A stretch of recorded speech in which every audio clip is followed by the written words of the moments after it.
30 साल से बरतानिया में मौजूद पाकिस्तानी खातून साइमा अपने खावंद के एक ऐसे कैद खाने में है जिससे वो निकल नहीं पा रही।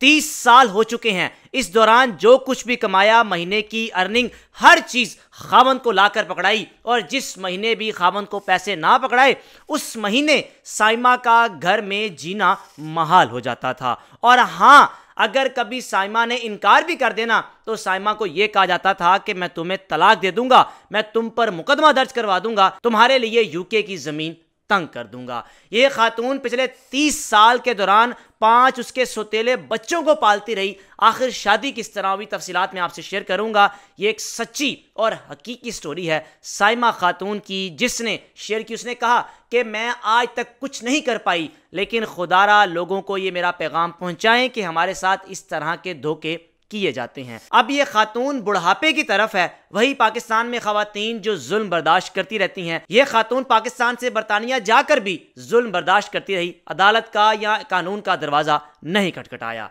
जनाब अली, साइमा की शादी आज से 30 साल कबल जमील नामी शख्स के साथ हुई जो ब्रिटिश पाकिस्तानी था। पाकिस्तान से बरतानिया गया, बरतानिया जाकर उसने शादी की। उसके 5 से 6 बच्चे पैदा हुए। बच्चों की उम्रें कम थी। अचानक से इसकी पहली बीवी का इंतकाल हो गया। अब जनाब बच्चों को भी संभालना था, बच्चों को लेकर भी चलना था। दूसरी शादी शख्स के लिए लाजमी थी। याद रहे, जमील साइमा से 10 साल बड़ा था। अब दूसरी जानिब साइमा पाकिस्तान में मौजूद थी, सुबह पंजाब का शहर मुल्तान। इस शहर में मौजूद ये खातून, जिसके घर वाले प्रेशराइज करते रहते थे कि तुम शादी क्यों नहीं करती। 25 साल उम्र हुई, 26 साल हुई, 27 साल हुई। आज से 30 साल पहले की अगर बात की जाए तो खवातीन पर प्रेशर ज्यादा होता था घर वालों की जानिब से कि शादी जल्दी करो। अगर आज की सिचुएशन की बात की जाए, आज शायद घर वालों की तरफ से इतना अपनी बेटियों को प्रेशराइज नहीं किया जाता कि तुम्हारी एज ज्यादा हो चुकी है, शादी क्यों नहीं करती। लेकिन 30 साल कबल साइमा अपने घर वालों के उस दबाव का शिकार हुई। रिश्ते को आते, पसंद ना आते, या साइमा इनकार कर देती।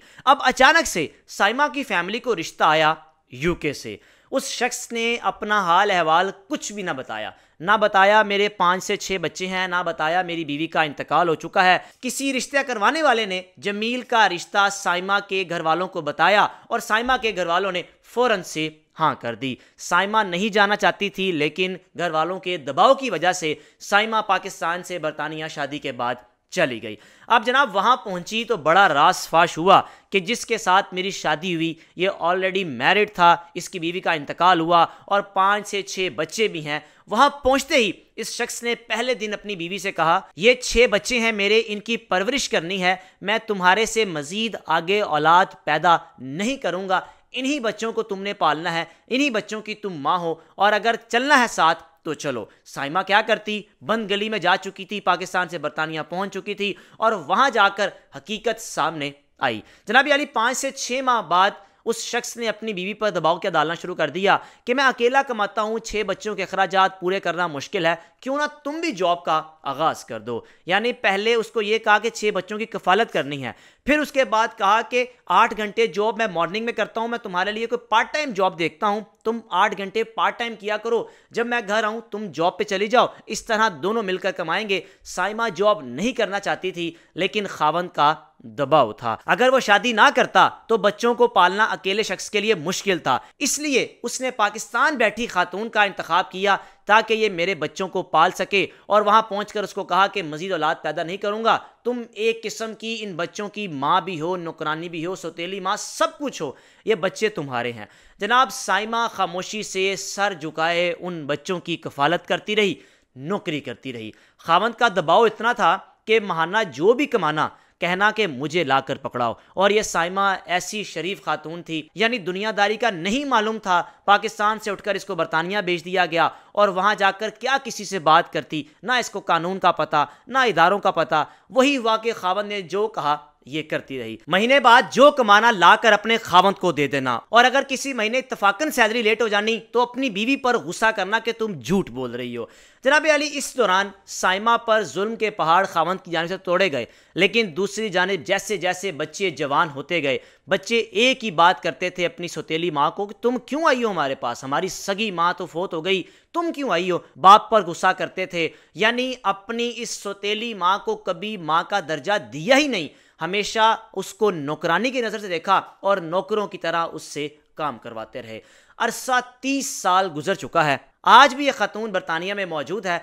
जब भी पाकिस्तान आती है वो शख्स साथ आता है, हर पल हर कदम साथ रहता है कि घर वालों के आगे हकीकत आशना नहीं करनी, अगर की तो तुम्हारा ब्रिटिश पासपोर्ट मैं कैंसिल करवा दूंगा। यह खातून अपने खावन से इतना डरती है कि कभी भी उसके आगे कुछ नहीं बोल पाई। अब जो सौतेले बच्चे थे उनकी परवरिश की, शादियां की, आज ये खातून आप ये कह सकते हैं कि सौतेली दादी बन चुकी है, सौतेली नानी बन चुकी है। और नई नस्ल ने भी अपनी दादी और अपनी नानी के साथ बदतमीजी करनी शुरू कर दी। यानी 30 साल हो गए इस खातून को बरतानिया रहते हुए, आज तक इसको ना अपने खामन से इज्जत मिल सकी, ना सौतेले बेटों से, ना सौतेले पोतों से और ना सौतेले नवासों से। अब जनाबी अली हुआ कुछ यूं, अगर कभी कभार इसने अपने घर वालों को पैसे भेजने की कोशिश करनी भी तो जहां पर यह जॉब करती थी टिप मिल जानी, उस टिप का पाई पाई जोड़कर इसने कभी कभार अपने घर वालों को तोहफे तहाइफ भेजा करने। घर वालों के आगे हकीकत कभी नहीं बताई कि मैं पैसे कहां से भेजती हूं,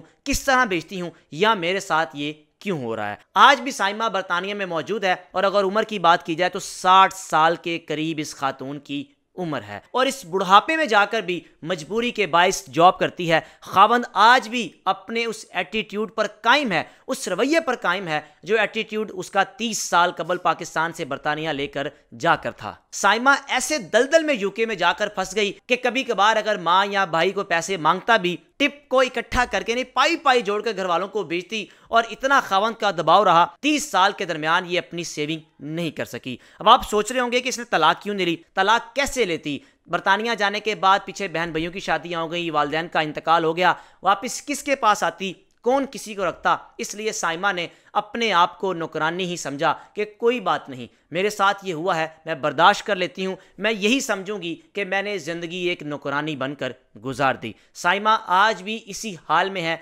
बस इंतज़ार करती है कि कब सांसें बंद हों और कब जाकर मेरी ज़िंदगी में सुकून आए। क्योंकि अगर मैं कभी खावन से कहूँ भी कि मैं घर बैठना चाहती हूँ, थक चुकी हूँ, तो खावन कहता है कि ऐसे नामुमकिन है, मैं भी जाता हूँ जॉब पर, बुढ़ापे में काम कर रहा हूँ, तुम्हें भी करना पड़ेगा, फिर ही घर ठीक से चलेगा। हत्ता कि सौतेली औलाद कमा रही है, उनकी शादियां हो चुकी हैं, वेल सेटल हैं, लेकिन फिर भी साइमा की ज़िंदगी में सुकून नहीं आ सका। राय का लाजमी इजहार कीजिएगा कि आप साइमा और इसके खामन और ख़ास तौर पर इसकी सौतेली औलाद के बारे में क्या कहना चाहेंगे। और साइमा ने यह पैगाम भी दिया कि अगर आपने पाकिस्तान से बाहर बरतानिया, यूके, यूएसए, यूरोपियन ममालिक में शादी करनी है तो सोच समझ कर शादी करें। आपको अक्सरियत ऐसी है जो पाकिस्तान से बहू बनाकर तो लेकर जाते हैं, लेकिन उन मुल्कों में दाखिल होते ही आपको एक नौकरानी का दर्जा दे दिया जाता है। मेज़बान को इजाज़त दीजिए, अल्लाह हाफ़िज़।